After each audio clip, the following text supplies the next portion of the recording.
Hi everyone, Sinan from Car Inspected here, and today's episode is a couple of days after installing the brake booster. You see the wiring harness, the pigtail that I took out from the brake booster is still connected. So I have 3 wires here, and I have 5 wires there. All is here. There is a few extra wires, so there is a green and black. There is the connector for the oil pressure or brake fluid, I believe. Yeah, it is. So this one is the one to the car harness. And this is the donor vehicle, the same color codes. So we're omitting this one and we're omitting this one. So there are 3 less wires.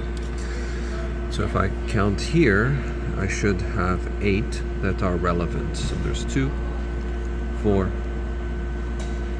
6,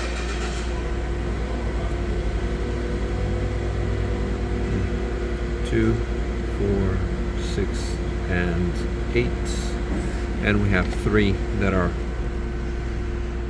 not relevant. The ones that are not relevant are gray and violet, black and orange. I know this one,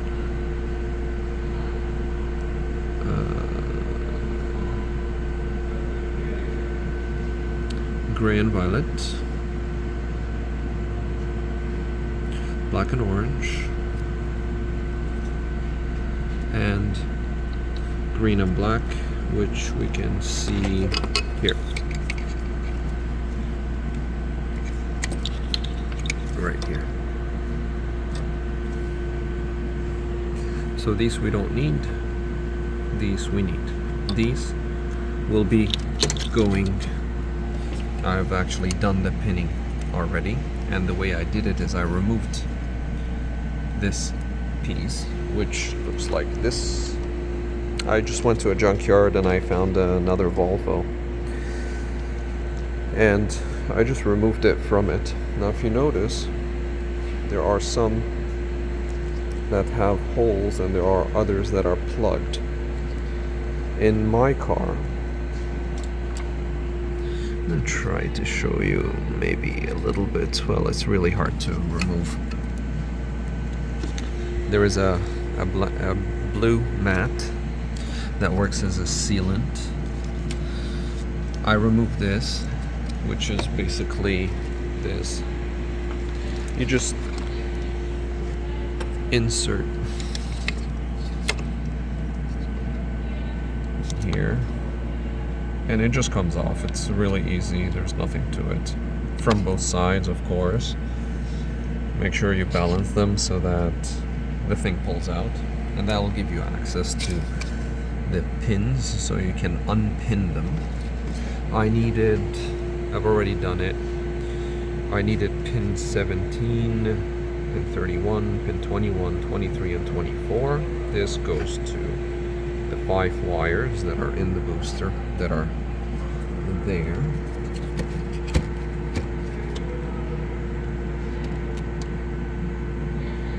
These are the 5 wires that we're talking about. And then these 3 wires, which are here, they are there, and they're violet and red, yellow and violet, and green and black. I changed the colors, so I noted the colors that I put in there. And then here is the pin out at the ABS controller, which is this connector here. Pin 17, pin 31, 21, 23, 24, and then pin 27, 38, and 26. I went into each pin because it's plugged, and I basically drilled it out. If you remove this, it will not open up a hole, so you need to drill it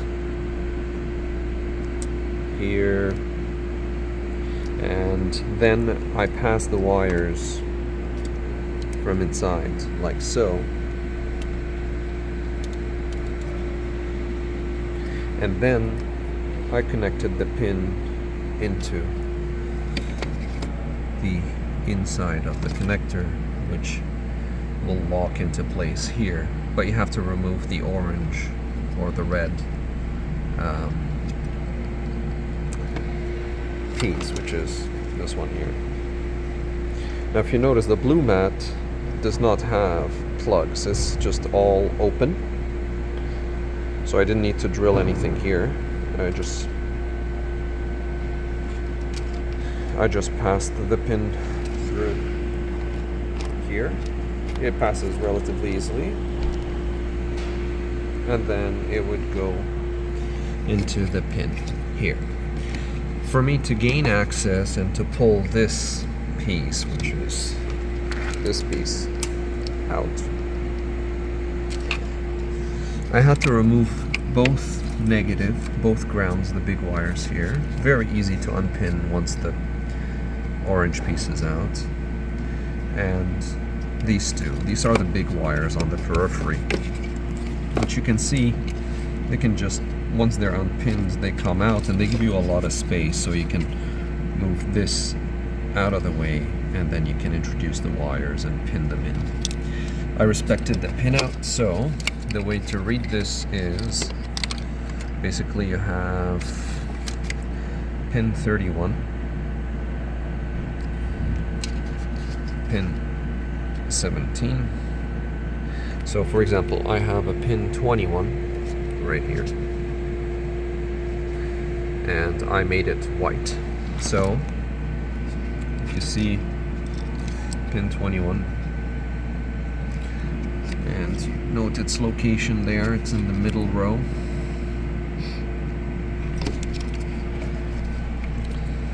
So 17, 18, 19, 20, 21. This is the pin 21, which is white. And I've done that for all of them.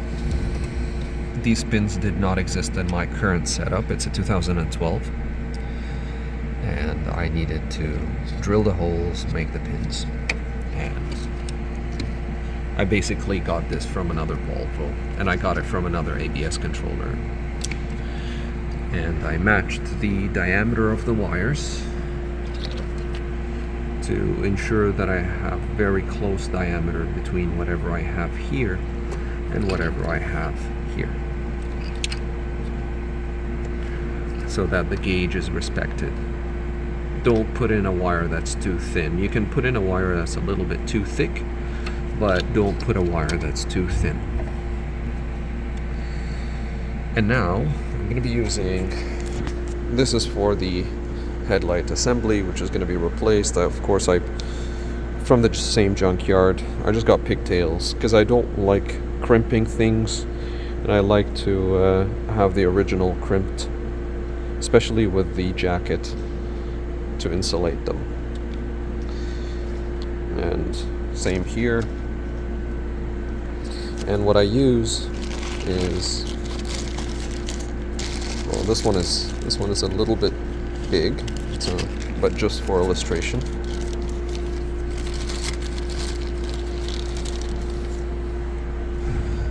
Basically, it's a heat shrink. It goes in here. Well, you need to expose a little bit of the metal. It goes in, and then when it heats, it shrinks and it seals the wire from here to here. So I'm basically going to be connecting this, which is the brake booster wiring, to this, while respecting the wire colors and gauges. We'll continue. I have a different gauge. This one is gauge 16 to 22, and I have another one, it's smaller, which I'm going to be using. I'm just trying to find it if I can. Yeah, it's right here. It's this one is gauge 24 to 26. I think these are more relevant for my use, and don't cheap out on the crimping tools. Use a good crimp tool. This one is for this gauge, and it worked beautifully. I've done a lot of retrofits. You can watch my other videos that I did on this. I retrofitted night vision camera, adaptive cruise control. There are 2 radars here. I've done all the wiring for this. Lane departure camera and high beam assistant and the head-up display. All of this was done with this kit, and I've been running this car for a while now. No issues, no faults. You just have to respect the wiring, color, gauges, and the crimping methods. Based on my experience, don't, unless you really know how to crimp, and I'm not good at that, don't crimp the wires yourself. These are the weakest points. These are where the problems happen. So try to get wiring that's already crimped and use the pigtails to connect this to another wire. It's relatively easy, and there's a very good solution for that. Change the head, it's replaceable. Different heads that you can use. I have several, depending on what I need. Right now I'm using insulated or the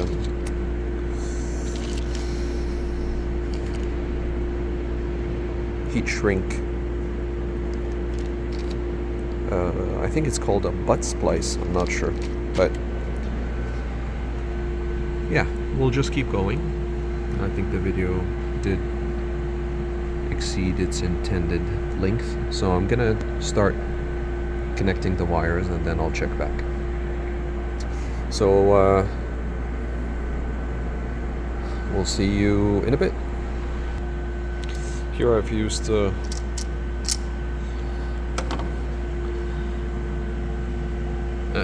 remover, and I removed a little bit of insulation on each of the pins here and here, and now we're going to start the crimping process. And here's the first pin that got connected. So this is the white one, pin 21, that was illustrated earlier. It goes to white and green, and the wiring harness of the brake booster, white and green, goes to white. And then you simply use a